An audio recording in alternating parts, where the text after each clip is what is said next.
अक्सर आप कुछ इस तरह के सेंटेंसेस को डेली लाइफ में यूज करते होंगे, जैसे कि तुम्हें आना ही पड़ेगा, तुम्हें अंग्रेज़ी बोलना ही पड़ेगा, उसे जाना ही पड़ेगा, मुझे कुछ करना ही पड़ेगा। तो ऐसे सेंटेंसेस को इंग्लिश में कैसे बनाते हैं, तो चलिए देखते हैं। तो इस तरह के सेंटेंसेस को इंग्लिश में बनाते समय मस्ट हैव टू का यूज़ किया जाता है। तो चलिए इसके स्ट्रक्चर को समझ लेते हैं। इसका स्ट्रक्चर हो जाता है subject plus must have two plus verb की फर्स्ट फॉर्म प्लस ऑब्जेक्ट। तो चलिए एग्जांपल से समझते हैं। यहाँ पे पहला सेंटेंस है तुम्हें आना ही पड़ेगा, तुम्हें आना ही पड़ेगा। तो इसको इंग्लिश में बोलेंगे you must have to come, you must have to come means तुम्हें आना ही पड़ेगा।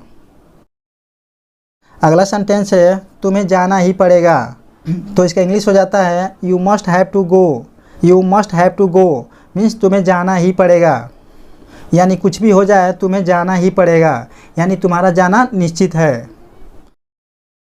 उसे यहाँ रुकना ही पड़ेगा, उसे यहाँ रुकना ही पड़ेगा। तो इसको इंग्लिश में बोलेंगे he must have to stay here, he must have to stay here means उसे यहाँ रुकना ही पड़ेगा। यदि आपको बोलना हो उसे यहाँ रुकना पड़ेगा, उसे यहाँ रुकना पड़ेगा, तो इसको इंग्लिश में बोलेंगे he will have to stay here, he will have to stay here means उसे यहाँ रुकना पड़ेगा।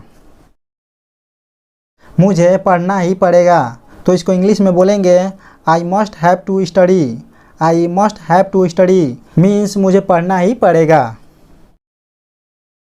तुम्हें खाना बनाना ही पड़ेगा, तो इसे इंग्लिश में बोलेंगे you must have to cook food, you must have to cook food means तुम्हें खाना बनाना ही पड़ेगा। अगला सेंटेंस है हमें कुछ करना ही पड़ेगा, तो इसे इंग्लिश में बोलेंगे we must have to do something, we must have to do something means हमें कुछ करना ही पड़ेगा। तो इस प्रकार ऐसे सेंटेंसेस को इंग्लिश में बनाते समय मस्ट हैव टू का यूज़ किया जाता है। यदि आपको वीडियो अच्छी लगी हो तो आप हमारे वीडियो को लाइक कर सकते हैं और चैनल को सब्सक्राइब कर सकते हैं ताकि न्यू अपडेट पाते रहें। तो आज के वीडियो में बस इतना ही, मिलते हैं नेक्स्ट वीडियो में, तब तक के लिए नमस्कार।